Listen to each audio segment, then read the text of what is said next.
Graça e paz, irmãos. Amém. Podem se sentar, por favor.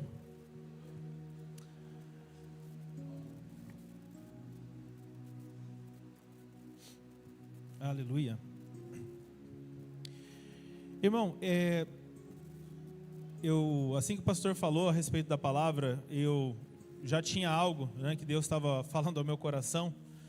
E o tema da mensagem é aprovados por Deus e rejeitados por Deus. Aqueles que anotam, vocês podem anotar aí. Aprovados por Deus e rejeitados por Deus. E uma coisa importante, irmãos, que para a gente entender hoje é que a obediência elimina muitos processos. Eu vou repetir. Quando você é obediente a Deus, como foi cantado agora aqui, a obediência, ela elimina muitos processos na sua vida. Porque o povo de Israel, por causa da desobediência, eles andaram durante 40 anos em círculos. A desobediência nos leva por caminhos que a obediência aliviaria. E quando nós olhamos até na Bíblia, ou às vezes na vida das pessoas, às vezes nós pensamos assim: nossa, será que Deus ele tem um filho favorito? Porque parece que tem gente, que tudo dá certo, e tem outros parece que as coisas não vão muito bem. Mas, irmão, a Bíblia ela é recheada de exemplos. A palavra diz que Deus não faz acepção de pessoas. Deus ele não tem filhos preferidos, mas Deus tem filhos que o preferem. Eu vou repetir: Deus não tem filho favorito, predileto, mas Deus tem filhos que o preferem. Pessoas que estão buscando a Deus, pessoas que clamam a Deus, pessoas que amam estar com Deus mais do que outras pessoas. E o que nós temos de Deus é aquilo que nós estamos dispostos a buscar nele. Eu sempre falo aqui para vocês, sempre vou falar isso, que o nosso crescimento espiritual não é igual ao nosso crescimento natural. Se você pegar uma criança, ela vai passar pelas fases do desenvolvimento, o corpo dela vai crescer, você querendo ou não. Nós aí que somos pais, às vezes a gente nem queria que crescesse tão rápido, Chega algumas fases, principalmente de namoro, que eu já fico, introjetando na minha mente, me preparando psicologicamente para isso, Mas é uma fase que você gostaria que ela voltasse a ser criança, E só que espiritualmente não. Espiritualmente você não vai crescer. Não é o tempo que você está na igreja que vai determinar o seu crescimento. O que vai determinar o seu crescimento espiritual é o quanto que você busca. Então você vai ter de Deus o tanto que você busca dele. Por isso que nós dentro da igreja às vezes podemos ver crentes que já têm 20 anos de crente, mas ele ainda se comporta como uma criança. Ele se comporta ainda como um adolescente, um adolescente rebelde. Não quero, não faço, não é assim, é do meu jeito. Então nós espiritualmente temos que ter esse discernimento. E observando a Bíblia, ela está recheada de exemplos de pessoas que elas buscaram, elas até tentaram, mas elas erraram o alvo. Elas tentaram e elas foram rejeitadas por Deus. Elas até fizeram algo para Deus, mas elas foram reprovadas. Um texto que me causa assim um pouco de temor, um pouco para não dizer muito, é o texto que Jesus diz assim, que naquele dia, no dia do juízo, irmão, naquele dia, o Senhor vai virar para muitos e vai dizer assim: apartai-vos de mim, malditos de meu Pai. Porque eu tive fome e não me deste de comer, eu tive sede e não me deste de beber, eu estive nu e não me vestisse, eu era estrangeiro e você não me amparou. E aí Jesus vai dizendo uma série de coisas. E aí aquelas pessoas vão falar assim: mas Senhor, quando que nós vimos isso e não fizemos? E aí Jesus vai dizer assim: toda vez que você deixou de fazer isso por alguém, você deixou de fazer para mim. Como o pastor acabou de falar aqui, nós somos a imagem de Deus. Na teologia é imago Dei, a imagem de Deus. Mesmo que nós tenhamos perdido com a queda lá em Adão a nossa semelhança a Deus, porque nós não nos somos mais semelhantes a Deus no comportamento, na atitude, isso foi resgatado só em Jesus Cristo. A imagem de Deus, ela permanece em nós. Então a Bíblia não manda você andar em amor só com pessoas da igreja. Pelo contrário, a Bíblia diz que você deve pregar a palavra. E algumas pessoas da história da igreja sempre disseram que você deve pregar o evangelho sempre. E se necessário usar a palavra. O que isso significa? Significa que você eu entendo dessa forma, que quando você é excelente naquilo que você está proposto a fazer, seja na minha profissão, por exemplo, como professor, ou na profissão de qualquer um, quando você é excelente naquilo que você faz, Deus é glorificado na sua vida. A pior coisa é quando você tem um crente, por exemplo, que ele trabalha com você, ou ele anda junto com você, ou ele está no mesmo setor que você, e ele engana o chefe, ele rouba, ele pega alguma coisa, deu bobeira, ele leva embora, ele parece ilusionista, parece mágico, né? Tudo que fica perto dele desaparece. Então, isso também é um mau testemunho. Não adianta você falar de Jesus, as pessoas não querem ouvir falar de Jesus, as pessoas querem ver Jesus. E as pessoas, a única maneira que ela vai poder ver Jesus é por meio da nossa vida, por meio do comportamento. E algumas coisas nós nos confundimos na palavra. Eu acho interessante a capacidade das pessoas, eu gosto muito dessa área de comunicação. Como as pessoas têm dificuldade, às vezes, de se expressar e de ser entendido. Às vezes o casal está discutindo, aí de repente o casal olha para o outro e fala uma coisa. Aí a mulher fala assim, você falou isso. Aí fala assim, eu não quis dizer isso. Mas você falou isso. E aí começa a briga, né? Como dizem os jovens, começa a treta, né? Então, é um desentendimento. Quer ver alguns exemplos? Eu vou falar aqui alguns ditados, vamos ver se vocês sabem o resto dele. Não são bíblicos, amém? São apenas ditados que as pessoas vão repetindo. E de tanto repetir, elas começam a repetir errado. Quem não tem cão, caça com gato. Está errado. Esse ditado não é assim. Ele é assim, quem não tem cão, caça como um gato. Ou seja, se você não tem um cachorro para caçar, como o pessoal antigamente ia, né, com aquele monte de cão para fazer caça, no período medieval, você tinha que ir como um gato. Como é que o gato caça? Sozinho e sorrateiro. Você tem que ter atenção dobrada. Quer ver outro ditado? O pastor aqui que acabou de falar, né? O pastor, ele é igualzinho o pastor. Ele é cuspido. Não é assim que o pessoal fala? Mas está errado também. O termo correto é, fulano de tal é igual ao outro. Ele é esculpido em Carrara. Carrara é o nome de uma região onde eles extraíam mármore. E aquele mármore eles faziam aquelas esculturas gregas que quando você olhava parecia um ser humano de verdade. De tão perfeito que era a escultura. Então era esculpido em Carrara, uma região famosa ali próxima à Grécia que tirava esse mármore e fazia esculturas perfeitas, ou seja, era idêntico ao outro, era perfeito. Irmão, o problema não é quando nós confundimos essas palavras, o problema é quando nós lemos a palavra de Deus e nós não entendemos ela direito e começamos a aplicar de forma estranha. Até enquanto a gente está entendendo ditado popular de forma errada, está tranquilo. O problema é quando a gente começa a ler a Bíblia e criar uma interpretação da Bíblia daquilo que a Bíblia não diz. Por exemplo, quando nós vemos pessoas que são desigrejadas, pessoas que se desiludiram com a igreja por vários motivos, e aí eles falam o quê? Olha, eu não vou... Ia tirar foto, né? Virei. E aí o que acontece? Eles têm essa... Ai, Camila me desconcentrou, tá vendo? O que eu estava falando? Desigrejado, tá vendo, Camila? Culpa sua. Os desigrejados, eles costumam dizer o seguinte, eu não vou na igreja, eu não preciso ir até a igreja porque eu sou igreja. Isso é uma mentira. Você não é igreja. Você é um membro do corpo de Cristo e todos nós juntos somos do corpo de Cristo, do qual ele é o cabeça. Você já viu um braço andando sozinho para a rua? Uma mãozinha? Só da família Adams, né? Você vê lá a mãozinha andando sozinha, mas aquilo não é de Deus, amém? Então, biblicamente, irmão, tão estranho quanto você andar para a rua e ver uma mãozinha passando ali, nossa, a mãozinha de Vitória, né? Amém. Da mesma maneira que isso é errado, errado também é eu dizer, porque eu sou um membro do corpo de Cristo, que eu sou a igreja. Eu não sou a igreja, eu estou na igreja. A Bíblia diz que aquele que está em Cristo, nova criatura é. A Bíblia diz, o apóstolo Paulo fala que nós somos unidos pelo auxílio de todas as juntas, e Cristo é o cabeça do corpo chamado igreja. Então, aqui é o lugar, e às vezes nós até falamos assim, mas os irmãos são difíceis, são chatos. Amém, irmão? Você acha que você é a pessoa mais legal do mundo, né? A Bíblia diz que o ferro com ferro se afia. Aqui é o lugar onde nós devemos estar juntos, na comunhão dos santos. Porque, irmão, inclusive, o irmão que é difícil, amém?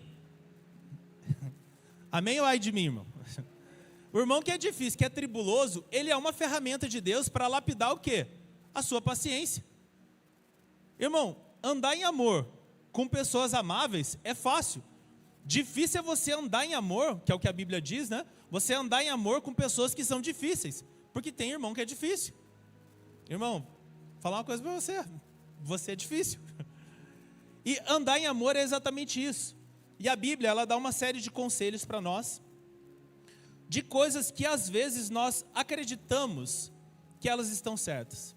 E eu quero que você abra o seu coração essa noite para você entender isso, irmão. nem sempre quando você acha que você está certo, você está certo. Eu até brinco com o pessoal quando eu vou ensinar os meus alunos, eu falo assim, tem gente que acha que está abafando, mas ela está com bafo. A pessoa acha que ela está fazendo tudo certo, mas na verdade não, ela está transgredindo a Bíblia. Ela está errando em vários princípios. Quer ver um exemplo bíblico? Não, mas eu sou um homem de Deus, sou uma mulher de Deus. Irmão, cuidado com isso. Porque o fato de você sair dessa palavra de Deus, você sair da direção de Deus, é algo muito sutil. Quer ver, por exemplo, o apóstolo Pedro? Jesus estava lá falando, né? E aí, né? Então o que estão dizendo de mim? Aí você, Senhor, estão dizendo que o Senhor é João Batista, que o Senhor é o profeta. E aí Jesus vira para eles e fala assim, mas quem vocês dizem que eu sou? Aí Pedro, para variar, né? Pedro toma a frente e fala o quê? Tu és o Cristo, filho do Deus vivo. Jesus olha para ele e fala assim, até que enfim, né, Pedro? Pedro, isso mesmo, não foi a carne nem o sangue que te revelou isso, mas foi o Espírito do meu Pai. Então, irmão, Pedro, olha, ele teve uma revelação clara, ele declarou algo dirigido pelo Espírito de Deus para declarar que Jesus era o Messias. Pedro olhou para Jesus e falou assim, o Senhor é aquele um que foi profetizado lá em Gênesis, o Senhor é aquele um que é o descendente de Davi, o Senhor é o Messias que vai remir a humanidade.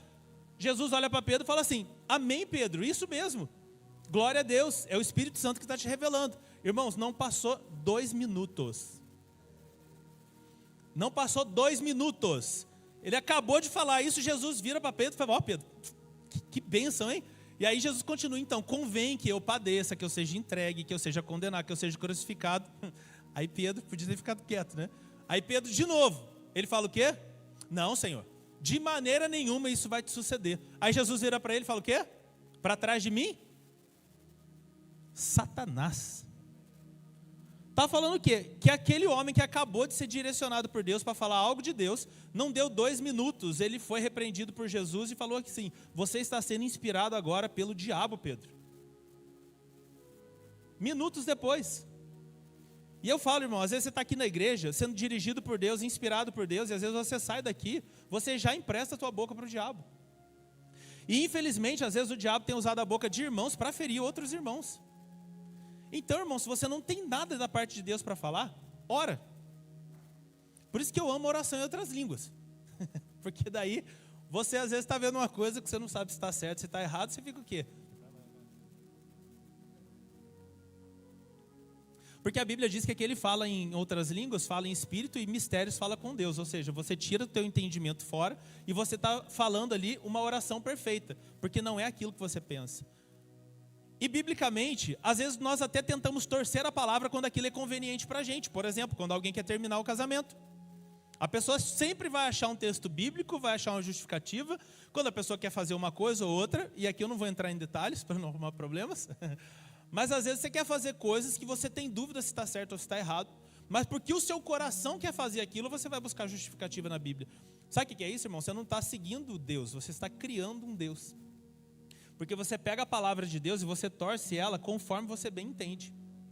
Por exemplo, Davi, um homem segundo o coração de Deus. O único homem na Bíblia que recebe esse título. Eis que tem achado alguém segundo o meu coração. Davi, ele andou com Deus, fez músicas para Deus, escreveu salmos. Ele, quando o rei estava possesso de demônio, ele tocava e o espírito tinha que sair, porque não suportava a presença da glória de Deus que manifestava quando ele louvava, adorava. Davi, no meio disso, estava tudo bem, estava vencendo as guerras, estava lá no palácio. Estava lá de boa no palácio. E aí ele vê Betseba, tomando banho. E aí ele se apaixona por ela, ele vai lá, cria toda uma situação. E aí eu quero parafrasear aqui, tá, irmão? Mas Davi, ele vai se apaixonar por essa mulher que já tinha um marido. E detalhe, o marido dessa mulher, o marido de Betseba, era alguém, um general fiel a Davi. E aí, olha como que o pecado é, irmão. Porque o pecado, ele vai chegar, tem uma expressão que a gente usava, os antigos, né? Eles falavam que o diabo vem com um sapatinho de algodão, né? Isso é antigo, hein? Se denuncia. É, isso daí, vem, porque ele não chega de maneira sorrateira. Ele veio, e aí o que acontece? Davi, ele vai olhar para aquilo, ele vai começar a pensar assim, ó. Queria casar com aquela mulher, né? Betseba, bonita, mas ela tem um marido, e isso é pecado. Aí imagina, irmão, a pessoa ao invés de repreender de cara isso, ou procurar o profeta, porque Natan estava lá, né? Natan já ia pegar Davi, né? O profeta Natan não tem muita travas na língua. Ao invés de procurar o homem de Deus, Davi fica lá remoendo os desejos dele. Mas se o general morresse, aí ela ficaria viúva. Fica que nem o Chaves, né? Se ele morresse, ela ficaria viúva, e aí eu poderia casar com ela.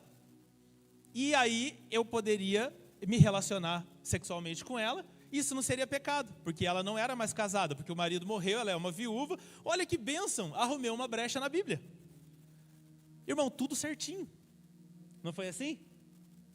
Aí Davi faz o quê? Chama os comandantes dele e fala assim, eu quero que você pegue esse comandante aqui, coloque ele na frente de batalha. Aí o pessoal fala assim, Davi, mas ele vai morrer. O Davi fala assim, não, segue o fluxo, né? Coloca ele lá na frente de batalha que vai dar tudo certo. Teologicamente falando, tá certo, né? Teologicamente vai dar certo, porque eu vou casar com uma mulher que ela é viúva. Aí eu posso. Davi colocou esse homem na frente de batalha e o homem morre na frente de batalha. Davi pensa o quê? Pronto, seus problemas acabaram, né? Resolvido. Aí Davi arruma tudo isso e se casa com Betseba. De repente o profeta Natã, lá no palácio, chega para Davi e fala assim, Davi, contar uma história para você, Davi. Irmão, olha, essa foi outra história bíblica que o dia que eu li eu chorei. Porque às vezes a gente tá com a intenção errada no coração, irmão. E quando você está errado no seu coração, você não está dirigido pelo Espírito Santo, você vai tentar achar um jeito para você fazer a coisa errada. Você pode vir para o pastor vai falar que é errado. Você pode ir para o pastor vai falar que está errado. Pode ir para o evangelista, todo mundo vai falar, mas você vai achar uma brecha e você vai conseguir. Lá em Romanos 1 tem um texto que dá até arrepio em mim. Ele diz o seguinte, como eles não tiveram o desejo de conhecer a Deus, Paulo escrevendo aos Romanos, ele vai falar assim, Deus os entregou às suas paixões. É como se Deus estivesse orientando, direcionando, repreendendo, falando, mandando o servo. Daqui a pouco chega uma hora que Deus fala assim, você quer? Então vai. Agora eu te entrego as suas paixões. Irmão, esse é o pior estágio que um crente pode chegar. É onde o Espírito Santo ele faz assim, sai. Ei, meu Deus. Aí o Espírito Santo vira. Irmão, aí você vai pecar em paz, porque daí o Espírito Santo não está mais em você para te constranger do pecado, justiça e juízo. Só que Deus está te repreendendo. Se você é essa pessoa, o Espírito Santo está te chamando. Porque a hora que o Espírito Santo virar as costas para você e Deus fala assim, você quer? Então eu te entrego as suas paixões. O Champlin, que é um dos maiores, e o Wiersbe, que são os dois maiores teólogos que eu conheço, né, que escreveram tratados de teologia, eles dizem que essa expressão ela é tão triste, que esse Deus os entregou. Quem já foi no enterro aqui? No enterro. Aquela parte que a pessoa pega a pasada de terra assim e joga em cima do caixão, e faz aquele barulho da terra batendo no caixão. Vocês lembram? Esse som é familiar? Eu enterrei meu padrasto, né? E esse som até hoje a gente lembra, né? Aquelas coisas assim que marcam. Essa coisa de Deus os entregou às suas paixões, na teologia é como se fosse essas pás de terra caindo no caixão. É como se Deus estivesse falando para você, você quer pecar? Então agora você vai morrer, porque o meu Espírito está saindo de você e você vai ter a sua liberdade para você poder fazer o que você quer. Deus os entregou às suas paixões.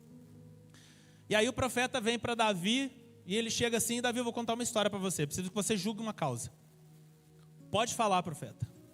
Aí ele falou assim, tinha um homem aí muito rico, que ele tinha muitas ovelhas. Ele poderia ter a ovelha que ele quisesse, porque ele era muito rico.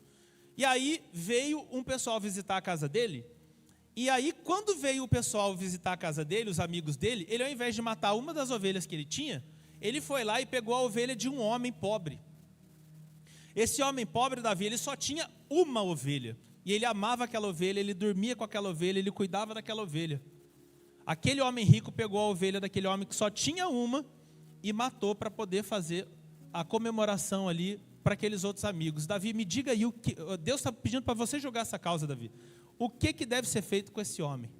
Davi fala assim, digno de morte é este homem.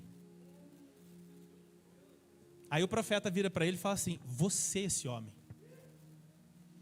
Deus viu tudo que você fez para o seu comandante, um homem que era fiel a você, que andava com você, você virou as costas para ele. Sabe o que vai acontecer agora, Davi? Agora o juízo está chegando sobre a sua casa, Davi. Porque para você estava tudo certo, para você estava tudo legal, para você ficou tudo gostoso, né, Davi? Só que Deus viu o que você fez. E Deus não enxerga como o ser humano enxerga. Irmão, cuidado com a injustiça que você faz para os outros, mesmo que ninguém veja. Às vezes você pode sair e falar assim, não, estou me dando bem, está tudo legal, né? Está tudo bacana, cuidado porque o Senhor está vendo. E olha, eu ainda vou dizer para você que é melhor você acertar as contas aqui. É melhor que venha nessa vida. Porque se você não acertar nessa, você pode ter que acertar na próxima. E aí entra no texto bíblico que Jesus diz: nem todo que me diz Senhor, Senhor, entrará no reino dos céus. Eita, essa é doída, irmão. Porque ali aquele servo ainda bate de frente, ele conversa com Jesus e fala assim: mas Senhor, no teu nome eu profetizei, no teu nome eu fiz isso. Olha, eu fiz um monte de coisa, irmão. Então era alguém que era de dentro da igreja, alguém que era operante no ministério, alguém que fazia as coisas para Deus, mas não era de Deus. Porque, irmão, eu vou te ensinar uma coisa aqui hoje.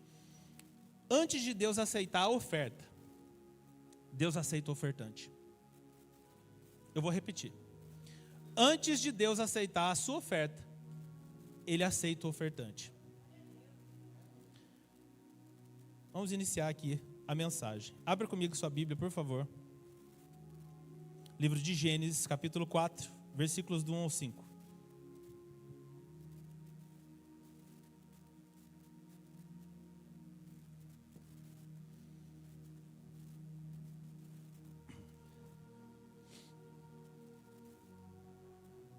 Primeiro livro de Moisés, chamado Gênesis, capítulo 4, versículos do 1 ao 5.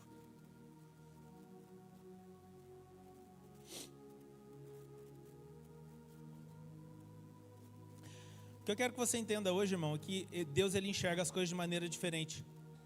Às vezes Deus olha para alguém que você pode falar para ele assim: isso daí não é nada, né? Isso daí a pessoa é feinha, não estudou, não sabe ler, não sabe escrever. Às vezes Deus pode olhar para aquela pessoa e o galardão dela ser maior do que muitos pastores que estão na televisão. A maneira de Deus, e assim também pode ter muito pastor que está na televisão hoje e ele ser reprovado naquele dia. Porque, irmão, no dia que o Senhor chamar para acertar a conta, Ele não vai olhar o que você fez diante das pessoas. Não é um cartão que você bate como numa empresa. Ele vai sondar os corações. E essa é uma preocupação que eu tenho, sabe? Porque às vezes eu vejo as pessoas na igreja com uma intenção errada. Às vezes as pessoas desesperadas, às vezes para pegar o microfone, as pessoas desesperadas para fazerem coisas, para aparecer. Irmão, não é isso. Não é assim que Deus vai avaliar as coisas. Ou às vezes a pessoa tem uma sede muito grande de ser consagrado pastor, né? Como se fosse uma coisa só bonita para mostrar. Não é. Irmão, pastorado, misericórdia, né? Pastorado é trabalho. Liderança na igreja é trabalho. Liderança da igreja não é para você ser um destaque, é para você ser torcido, é para você ser espremido. Já viram a azeitona, como é que usa para fazer azeite? Vai prensando ela. A Bíblia diz que aos mestres vai ser dado mais duro juízo. Jesus, quando chamar os líderes para acertar a conta com eles, irmão, vai ser um juízo duro, muito mais do que as pessoas comuns. O texto diz o seguinte, vou ler ali por causa da diferença da tradução, que a minha aqui está com a King James. E conheceu Adão a Eva, sua mulher, e ela concebeu e deu à luz a Caim e disse: alcancei do Senhor um homem. E deu à luz a mais um, ao seu irmão, Abel. E Abel foi pastor de ovelhas, e Caim foi lavrador da terra. E aconteceu que, ao cabo de dias, que Caim trouxe do fruto da terra a sua oferta ao Senhor. E Abel também trouxe dos primogênitos das suas ovelhas e da sua gordura. E, preste atenção nisso, e atentou o Senhor para a oferta. O que está ali? Para Abel e a sua oferta. Vamos continuar. Mas para Caim e a sua oferta não atentou. E irou-se Caim fortemente e descaiu o seu semblante. Pode passar? E o Senhor disse a Caim: por que tiraste? Por que descaiu o teu semblante? Pode continuar? Se bem fizeres, olha só, atitude. Se bem fizeres, não é certo que serás aceito? E se não fizeres bem, o pecado jaz à porta, e sobre ti será o seu desejo, mas sobre ele você deve dominar. E aqui eu quero falar, irmãos, sobre 4 áreas da nossa vida que nós podemos ser aprovados ou rejeitados por Deus. Nós já falamos sobre os ditados populares, sobre pessoas que interpretam a Bíblia de forma errada e acham que porque ela entende daquela forma é realmente aquilo. Não, a palavra de Deus ela é imutável, ela é verdadeira, ela é fiel. e não pode ser adulterada ou mexida conforme o seu desejo. Falamos também sobre, às vezes, a nossa intenção do coração, nós achamos que está tudo certo, mas diante do Senhor nós estamos reprovados. Por isso que você precisa constantemente dobrar o seu joelho e falar assim: Espírito Santo, eu preciso que o Senhor me diga como eu estou indo. Líderes, você precisa falar com Deus, falar assim: Senhor, como eu tenho ido na minha liderança? Porque o Espírito Santo, irmão, ele nos dá paz. Aí fala assim: não, mas às vezes eu vou conversar com alguns jovens, né? Relaxa, eu tenho um histórico muito grande. Os irmãos já falam: quem que foi o jovem? Isso é curioso, né? O jovem fala assim: não, mas eu faço isso, mas eu não me sinto condenado. Isso é perigoso. Porque se você faz algo que está errado e você já não é mais constrangido pelo Espírito Santo, você está pior do que eu imaginava. Porque você já está em coma, espiritualmente falando. Não é assim? Se eu chegar com a agulha aqui e fincar na sua mão, Marisa, qual é a reação? Show, vai rolar no chão, gritar de dor, chamar a polícia, não é assim? E agora se você chegar, Eliane, numa pessoa que está em coma e enfiar uma agulha? Às vezes a palavra, irmão, ela é pregada, a pessoa é exortada, o Espírito Santo está ali e a pessoa não tem reação. Por isso que a Bíblia diz: desperta, tu que dormes, e levanta-te dentre os mortos, e Cristo te iluminará, te esclarecerá. Aprovados e rejeitados: primeiro, na palavra; segundo, no jejum; terceiro, na oração; e por último, na adoração. Amém? Aprovados ou rejeitados na palavra. Carta de Tiago, capítulo 2, verso 19. Irmão, eu lembro que algumas vezes que eu estava evangelizando algumas pessoas, eu falava assim: olha, você precisa aceitar Jesus. E a pessoa falava assim: não, eu creio muito em Deus. Eu acho ótima essa, né? Eu tenho muita fé no meu coração. Irmão, vou te dizer uma coisa: a sua fé infundada não vale nada. Pastor, sério? Não, eu creio muito em Deus. E daí que você crê em Deus? Olha o que a Bíblia diz: crês tu que há um só Deus? Você crê que só existe um Deus? Legal, o que Tiago vai falar? Fazes bem, porque até os demônios creem que existe um Deus. Então, se você acredita em Deus, irmão, você já está no mesmo nível do diabo. O problema não é você acreditar que existe um Deus, o problema é você obedecer a esse Deus. Porque o diabo, ele mesmo sabendo que existe um só Deus, ele não obedece a Deus. Não é assim, irmão? A diferença entre o crente, você vai falar assim: não, mas eu creio muito em Deus. E daí que você crê muito em Deus? Irmão, o diabo crê mais que você. Porque o diabo, ele viu Deus na glória dele, ele dirigia lá no céu, ele era uma liderança no céu, ele habitou durante milênios junto com Deus. Ele era um querubim ungido. Você tem noção do que é isso, irmão? Você crê em Deus, e daí? Isso não faz diferença nenhuma. O que faz a diferença entre alguém que é salvo ou não, é o que você faz com a sua crença. E aí Jesus vai dizer o seguinte, João 14, 21. Aquele que tem os meus mandamentos e os guarda, esse é o que me ama. E aquele que me ama será amado de meu Pai, e eu também o amarei e me manifestarei a ele. Então Jesus está dizendo o quê? Se você acredita em mim, isso não faz diferença. O que faz diferença é se você me ama e tem comunhão comigo. Porque quando você tem comunhão, e andou Enoque com Deus, e já não era. Então quando você anda com Deus, o que Jesus está dizendo ali? Você vai ser amado do meu Pai. E quando o Pai te amar, meu querido, Ele vai enviar o Espírito Santo dEle para habitar dentro de você. E aí você e o Pai são um. Isso é comunhão, isso é salvação de verdade. Eu creio muito na palavra que o pastor prega. Mas a palavra não muda a sua vida. Você está entendendo? Porque a palavra que você escuta e você não usa ela como prática para a sua vida, ela é só conhecimento, irmão, vai piorar ainda. Porque no dia do juízo, Deus vai falar para você: você sabia? Você não vai nem poder falar que não sabia. Aprovados ou rejeitados no jejum. Aleluia. Jejum é uma coisa difícil, né, irmãos? Isaías 58, do 1 ao 14. Então, primeiro aqui nós falamos de pessoas rejeitadas na palavra. Não, eu creio muito em Deus, eu creio muito no que Deus fala, eu creio muito no que o pastor prega. Mas você não pratica nada. Não adianta nada. Aprovados e rejeitados no jejum. Aqui Deus falando para o profeta Isaías, vou dar um contexto rápido para vocês. O que acontece? O povo começa a reclamar. O povo chega para o profeta e fala assim: mas que negócio que é esse? A gente clama, a gente busca, a gente jejua e Deus não responde. Deus está com as costas, com o rosto virado para a gente. Deus, ele não olha mais para nós. Nós vamos parar de fazer isso então, porque o que está adiantando? Se eu oro, se eu busco, se eu jejuo e nada acontece. E aí, Deus vai responder para o povo. Clame em alta voz, Deus falando ali para Isaías, Isaías, clame em alta voz, não te detenhas, levanta a tua voz como uma trombeta, e anuncia ao meu povo a sua transgressão, e à casa de Jacó os seus pecados.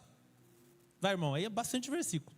Todavia, me procuram a cada dia, tomam prazer em saber dos meus caminhos, olha que coisa linda, o povo toma prazer em saber do quê?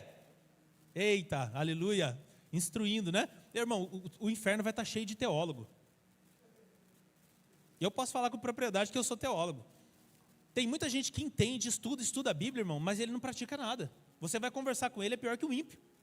E o conhecimento, ele tem que ser um conhecimento o quê? Um conhecimento que é inspirado pelo Espírito Santo. Porque embora a gente tenha que estudar assim a palavra, a revelação, irmão, experimenta fazer isso, que coisa maravilhosa. Você dobra o seu joelhinho lá e fala assim, Senhor, eu quero que o Senhor fale comigo aqui. E começa a ler. Porque aí, irmão, não vai ser alguém pregando para você, vai ser o Espírito Santo instruindo você. Aí aquilo, é o que a Bíblia diz, rios de água viva vão cair na sua cabeça? Não, rios de água viva vão fluir do seu interior. É de você que tem que partir isso. Todavia me procuram a cada dia, tomam prazer em saber os meus caminhos, como um povo que pratica a justiça e não deixa o direito do seu Deus. Perguntam-me pelos direitos da justiça e têm prazer em se chegarem a Deus. Olha, só tem prazer de ir na igreja. Continua. Dizendo, por que jejuamos nós e tu, ó Deus, né? E tu não atentas para isso? Por que nos afligimos a nossa alma, e tu não sabes? Eis que no dia em que jejuais, achais, aqui Deus explicando para eles o porquê. Olha lá, afligimos a nossa alma, e o Senhor não sabe? Aí Deus responde, eis que no dia em que jejuais, achais o vosso próprio contentamento, e requereis todo o vosso trabalho. Ou seja, vocês fazem aquilo que é de interesse de vocês. Eis que para contenda e debates é que jejuais. Já viu assim? Eu jejuei 2 dias. Você não jejua, Victória. Eu sou melhor que você, Cleito. Porque eu já jejuei 3 dias. Eu sou lindo. Hã? Eu sou cheiro de nuvem, irmão. Parece que você está no céu quando você chega perto dele, né? O irmão parece que está flutuando. Cheiro de nuvem. Eis que para contenda e debate jejuai. Eu vejo o pessoal que estuda a Bíblia. Estuda a Bíblia, eu sei mais que você. Cita os livros da Bíblia de trás para frente. Isso é soberba. Isso não tem edificação nenhuma. Você está fazendo para se aparecer.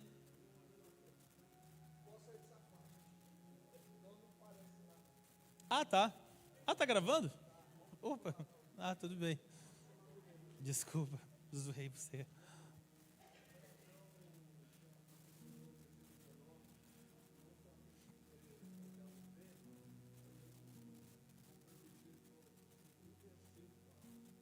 Pode falar.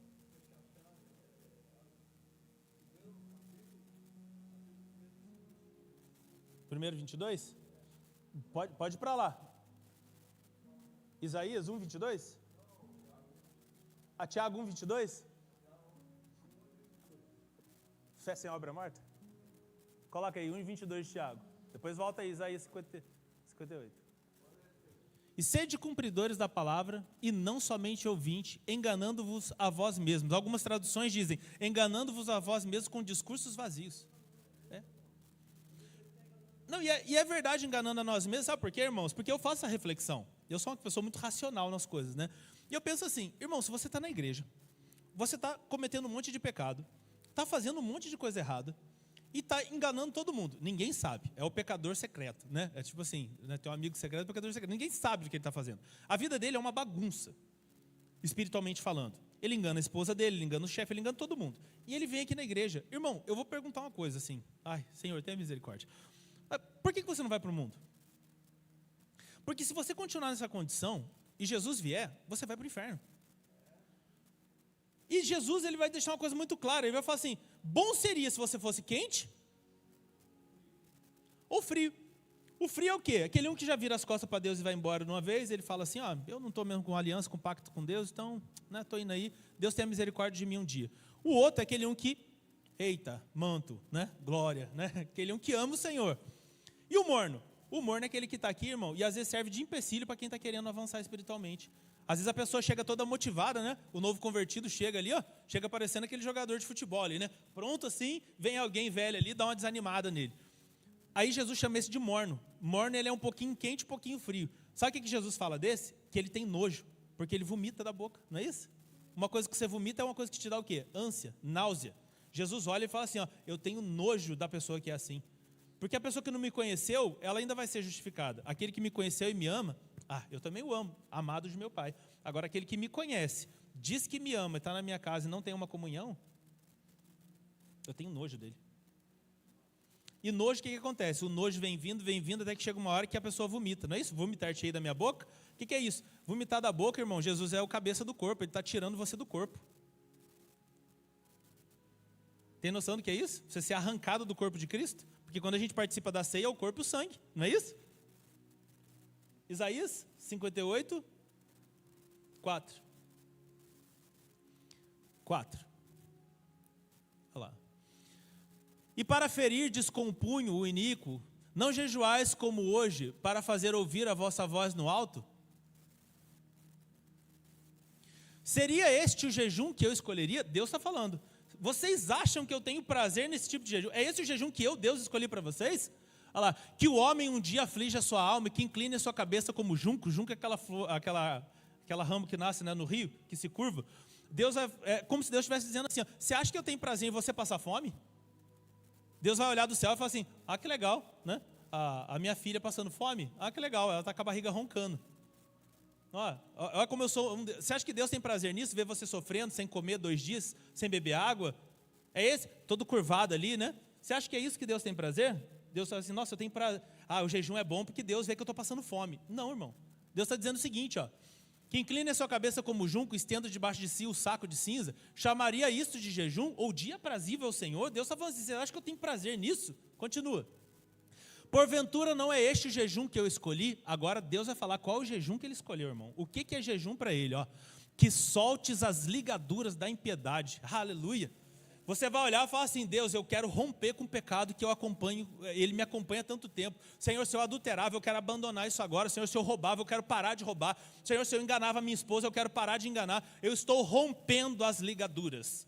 Deus está dizendo, eu vou fazer um jejum aqui, Senhor, porque eu não tenho força, mas eu quero que o Senhor me dê força para eu romper com as ligaduras que estão me prendendo ainda. E aí você vai romper, Senhor, eu quero romper com as drogas. Eu não consigo, Senhor, mas eu vou jejuar e eu quero que o Senhor rompa. Olha que coisa maravilhosa. Você está rompendo as ligaduras suas e dos outros.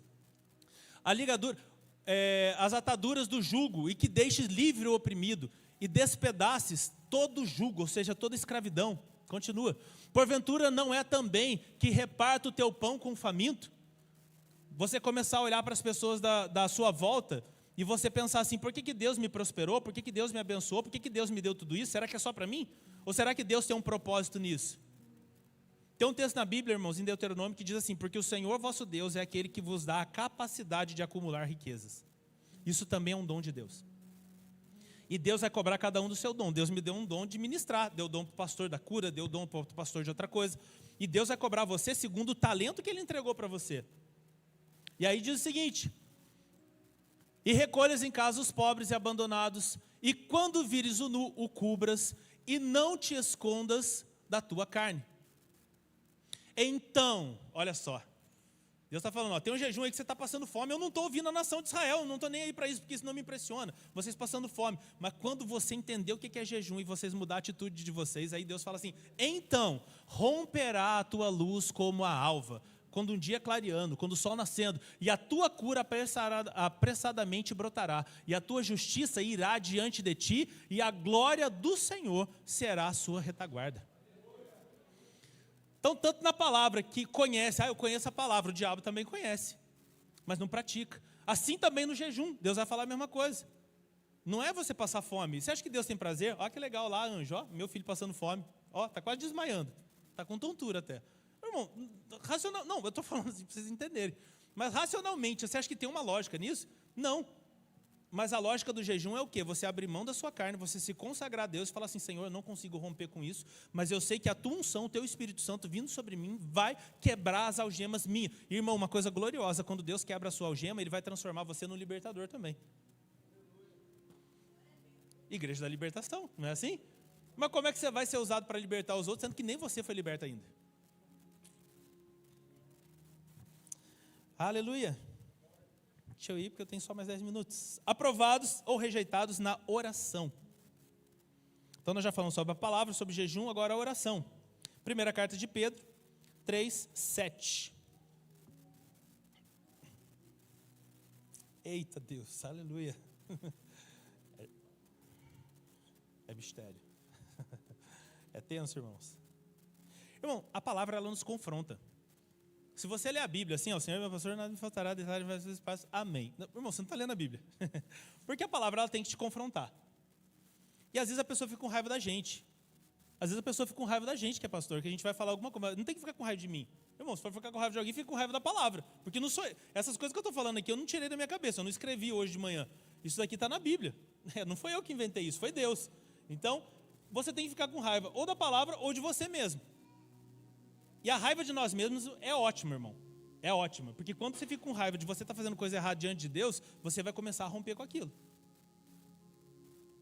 Diz o seguinte: igualmente vós maridos, homens casados, levanta a mão, amém? Amém? Se esconde não, irmão, levanta a mão. Eu, hein? Aí, todo mundo escondido aí. Igualmente vós maridos, coabitai com as vossas esposas com entendimento, dando honra à mulher como vaso mais frágil. Aqui está fraco, mas frágil, uma tradução melhor. Como sendo vós os seus coherdeiros da graça e da vida. Para quê? Então eu cheguei aqui, eu oro, eu jejuo, eu prego, aleluia, cheio, manto. Eu prego, eu faço um monte de coisa aqui para impressionar vocês, e aí eu não me dou bem com aquela loira de óculos ali embaixo, minha esposa. Se eu chego em casa, irmão, vou falar para você aqui algumas palavras bem claras para você entender. Chega na sua mulher e fala assim: você é uma burra, você é uma jumenta. Se a mulher for brava, o varão já perde a vida ali, né? O varão já vai. Você é uma, né? Já era. Mas é tenso, irmão. Tem umas mulheres bravas, né? Você é o quê? Nada não. Mas, por exemplo, vocês riram, né, irmão? Cadeira minha é mansa e humilde de coração. Mas quando você não se relaciona de maneira adequada com a sua esposa dentro de casa, a Bíblia diz que sumiu. A Bíblia diz que será impedida as vossas orações. Olha lá. Oxe. Para que não sejam impedidas as vossas orações. Então você pode ser fiel, pode ser lindo dentro da igreja, pregar, nossa, ser um sucesso, andar de terno e gravata, Bíblia, touca, gel, igual eu aqui. Mas se você não se relaciona adequadamente com a sua esposa, a Bíblia diz que Deus rejeita a tua oração. Irmão, sua oração não passa do isopor aqui, ó. Aí cai na mesma do jejum. Nós oramos e o Senhor não responde. Você está entendendo? Que às vezes a gente pensa assim, fala assim, ó, por que Deus não entra com a providência? Por que as coisas não mudam? Por que não acontece? Por sua culpa. Quer saber quem é o culpado? Era eu. Irmão, é você que é o culpado. Em compensação, a Bíblia diz em Marcos 11:22. Marcos 11:22 é o seguinte: o poder da oração da fé. Eita, aleluia. O 22 em diante diz o seguinte: Jesus vai dizer assim, ó: tendes fé em Deus. Agora cai lá no outro. Ah, mas você acabou de falar que se eu tiver fé... Não, se você tiver fé em Deus, acreditar que Deus existe, mas você não tiver fé no sentido de praticar a palavra. É igual chegar para você e falar assim, ó: vai chover. Você olha ali, né, tá aquele tempo fechado, você vai fazer o quê? Você vai sair com guarda-chuva, certo? A fé tem uma ação correspondente, irmão. Guarde isso no seu coração. A fé tem uma ação correspondente. Se você diz que você crê em Deus e que a Bíblia diz determinada coisa, você obedece aquilo. Porque a fé tem uma atitude correspondente. Não existe fé se você não pratica o que a Bíblia manda. Pastor, mas eu não sei o que a Bíblia manda. Então estude a palavra. Porque, em verdade vos digo, Jesus passou ali do lado de uma figueira, e aí Jesus foi procurar figo nela, não tinha, só tinha folha. Jesus falou assim, ó: nunca mais ninguém coma fruto de ti, e passou. Foi embora com os discípulos. Jesus conversou com uma árvore. Até aí, quando eu li o texto, eu pensei assim, meu Deus, imagina se eu chego ali, o pastor Cláudio conversando com uma árvore. É algo que não é muito, né? Jesus falou com uma árvore, os discípulos olharam, vamos embora. No outro dia, quando eles voltam, a árvore estava morta. E aí os discípulos falaram assim, Senhor, olha lá, olha lá. Jesus falou, olha lá o quê? Você estava duvidando? Né? Olha lá, a figueira morreu. O Senhor falou uma palavra e aquilo aconteceu. A voz do Senhor moveu algo no reino físico. Isso tem muita coisa sobre cura, né? Estou lutando para aprender sobre isso. E aí Jesus olha para os discípulos e fala assim, ó, em verdade vos digo que se vocês, olha lá, qualquer um que disser a este monte, a uma montanha, ergue-te, lança-te no mar. Então, qualquer um que disser. Irmão, cuidado com o que você fala. Se essa criança aqui é um malditinho. É um desgraçado. Desgraçado, irmão, eita, tem palavra que é forte. É desprovido da graça de Deus. E o pai, ele tem mais autoridade ainda. Irmão, você que é pai, você que é mãe. Você tem uma autoridade sobrenatural sobre a vida do teu filho. Vai ler lá no Antigo Testamento, lá Abraão, Isaac e Jacó. Jacó quase foi morto só para pegar a primogenitura, que era uma bênção que o pai dava. Então você que é pai, você que é mãe, cuidado com o que você fala e libera sobre o teu filho. Você nunca vai ser nada. Você nunca vai chegar em lugar nenhum. Irmão, você está lançando ali, cadeias. Irmão, mesmo que seu filho não esteja numa situação assim, você vai repreender, vai chamar a atenção, falar, eu não quero que você faça isso, você está errado, você está de castigo, tome-lhe uma chinelada, né? Mas na hora de falar e declarar, irmão, entenda que você é uma pessoa, você é uma mulher de Deus, você é um homem de Deus. Você tem que dizer o seguinte, eu te abençoo em nome de Jesus. Você hoje não está com o comportamento que eu quero, mas eu creio que você vai ser um pregador, você vai ser alguém que vai ser usado por Deus, você vai fazer diferença nessa nação. Eu declaro sobre a sua vida os dons do Espírito, ser cheio do Espírito, ser revestido pelo Espírito. E aí Jesus está dizendo, qualquer um que tiver fé e disser, ergue-te e lança-te no mar, e não duvidar no seu coração. Então você tem que falar e não ter dúvidas no seu coração a respeito daquilo. Aí você fala assim, mas pastor, eu tenho que ver, né? Porque se é da vontade de Deus, essa é a importância de você conhecer a Bíblia, irmão. Porque quando você entende da Bíblia, você entende o que a palavra ensina, você entende que a vontade de Deus ela é boa, perfeita e agradável. Ela é tríplice. Se a vontade de Deus é boa, perfeita e agradável, você acha que Deus tem prazer? Por exemplo, a Bíblia diz, nunca viu justo desamparado, nem a sua descendência a mendigar o pão. Então, Deus está dizendo na palavra dele o quê? Que não é para acontecer o quê? De um justo desamparado e a descendência dele pedindo pão na rua, pedindo esmola na rua. Vocês entenderam que a Bíblia diz isso? Então, se você estiver passando por essa situação, você tem que fazer o quê? Você tem que se indignar espiritualmente. Você tem que falar assim, Senhor, a tua palavra diz que o justo não vai ser desamparado, nem a sua descendência mendigar o pão. Isso está acontecendo comigo, então eu repreendo isso agora em nome de Jesus. Você crê, você declara e você não duvida no seu coração daquilo. Vocês estão entendendo? Você precisa mudar suas palavras. E aí diz o seguinte, não duvidar do seu coração, mas crer que se fará aquilo que se diz, tudo o que disser lhe será feito. Então, aqui está dizendo, aprovados ou rejeitados na oração. A tua oração tem que ser uma oração de quem lê a Bíblia, e aí você vai pegar lá, o Senhor é meu pastor e nada me faltará, ou de nada tenho falta. Você vai pegar aquela palavra, mas como é que você vai orar com poder se você não conhece a Bíblia? Você conhecendo a palavra, você tem autoridade no reino do Espírito para dizer para o diabo, falar assim, diabo, você não pode fazer isso, porque a Bíblia diz. Como é que Jesus combateu o diabo no deserto? O diabo chegou para ele e falou, irmãos, Jesus tinha poder para fazer assim para o diabo, e o diabo ser aniquilado. Mas Jesus estava ensinando para a gente o jeito que era. O diabo falou para ele assim, não está escrito lá, mas Jesus falou, mas também está escrito. Então é isso que você tem que ter na sua vida, irmão. Você tem que comer essa palavra aqui, Ao invés de ficar vendo rios lá e shorts e aquele monte de coisa lá da internet, começa a ler a palavra, comer a palavra, escutar pregação, seguir pessoas boas. Porque sabe o que acontece? Na hora que o diabo vier, e ele vai vir, irmão, porque ele veio na vida de todos os servos de Deus da história. O diabo veio na vida de Jesus tentar ele, você não é melhor que Jesus. Veio na vida de Paulo, não é isso que Paulo fala? O mensageiro de Satanás para me esbofetear. E eu orei ao Senhor para que ele fosse tirado, e sobre todos eles. E aí sabe o que acontece? Quando você tem a palavra, você usa da autoridade sobre ele. Você não pode depender da autoridade dos outros. Isso está sobre você. O poder e a autoridade está sobre você. E por último, Para encerrar, aprovados ou rejeitados na adoração.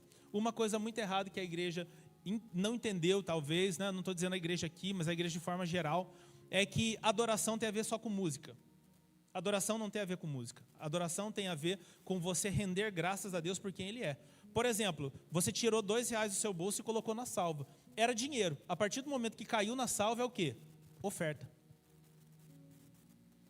É uma adoração em forma do quê? Em forma de uma contribuição. Quando você vem aqui à frente e canta, você pode ser o melhor, sei lá, o tecladista, pianista do mundo, ou guitarrista. Se você está tocando ali e o seu coração está longe, você está adorando? Não, você está tocando, irmão.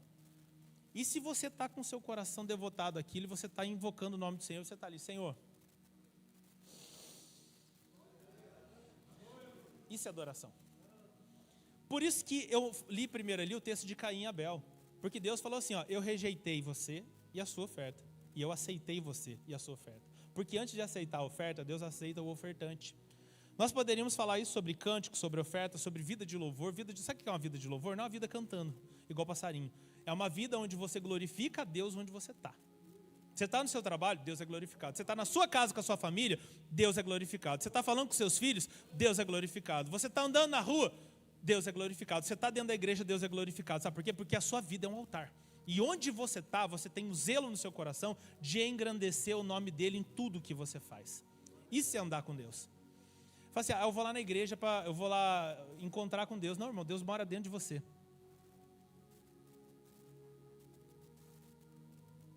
Para encerrar, pastor, de verdadeinho. Passei 1 minuto. Davi, irmãos, leia em casa isso, anote aí, 2 Samuel 24, dos 18 ao 25, não precisa nem colocar aqui, leia em casa depois. Davi, ele faz o censo do povo de Deus, sendo que Deus não tinha mandado. Davi foi lá, vamos contar os guerreiros, vamos, todo mundo contou, e Deus falou assim, Davi, por que você fez isso? E aí Davi falou assim, Senhor, eu pequei contra o Senhor, e aí veio o castigo de Deus sobre Davi. Aí Deus fala para ele lá, Davi, você quer o quê, Davi? Ó, você tem crédito aqui, você pode escolher como que eu vou te punir, porque você sabe que você está errado, né, Davi? Irmão, Davi tinha uma coisa extraordinária, que ele errou mais que Saul, mas Deus o amava, sabe por quê? Porque Davi tinha um coração arrependido. Davi errou muito mais do que Saul, se você olhar acompanhando ali biblicamente, mas Deus, por o coração dele ser quebrantado, é isso que ele fala no Salmo 51, um coração quebrantado e contrito, o Senhor não despreza. Olha o segredo, irmão, o segredo, fez errado, Senhor, olha, eu amo o Senhor, me arrependo, Senhor. E aí o que acontece? Ele age errado, ele faz errado, e aí começa a praga sobre Israel. Para finalizar, aí ele chega até Araúna, ele tem uma direção de Deus, você precisa oferecer um sacrifício aí a Deus para que cesse a praga sobre Israel, amém. Davi pegou a comitiva dele, foi em direção lá, quando ele chegou para fazer o sacrifício, Araúna vem até ele, um homem muito rico. Fala assim, meu rei, o que o senhor quer? Davi fala assim, eu vim aqui oferecer sacrifício a Deus para que cesse a praga sobre Israel.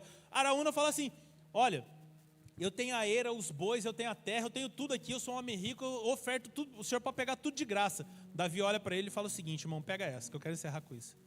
Davi olha para ele e fala o seguinte, eu não oferecerei ao Senhor meu Deus sacrifícios que não me custem nada. E aí Davi paga o preço, aleluia, ele faz o sacrifício e a praga acaba. O problema da gente, irmão, é que às vezes a gente quer fazer algo para Deus sem custar nada. Eu entendo um pouco de Bíblia, Deus me deu esse dom. Mas, irmão, teve uma parte que eu tive que fazer, minha esposa está aqui, né? Alguns anos estudando e lendo e meditando. Tem gente, o pastor ele é usado por Deus em cura. Mas ele é usado por Deus, foi algo que ele buscou, O pastor até hoje não lê coisas sobre cura. Japão, eu vejo ele na bateria, eu já falei para ele que se eu tentar cantar e bater palma junto, eu tenho uma convulsão. Eu não consigo, não, minha coordenação motora é zero, irmão. Nossa Deus. Esse dia eu estava cantando a música ali, eu fui vendo o pastor, né, porque a bateria bate um pé de um jeito, do outro, eu fui tentar acompanhando assim, ó. Eu estava cantando outra coisa, eu nem sei o que eu estava cantando, aí eu falei assim, chega. Cleito ri, né, Cleito? Eu não tenho coordenação motora nenhuma, irmão, misericórdia. Porque não é meu chamado. Mas pastor, o senhor acordou no dia de manhã e fez assim, ó, sei tocar bateria. Não, teve esforço. Irmão, para com essa ideia romântica, não é. Você tem que entender que os sacrifícios para Deus não podem não custar nada para você, porque Deus não aceita lixo. Se coloque de pé.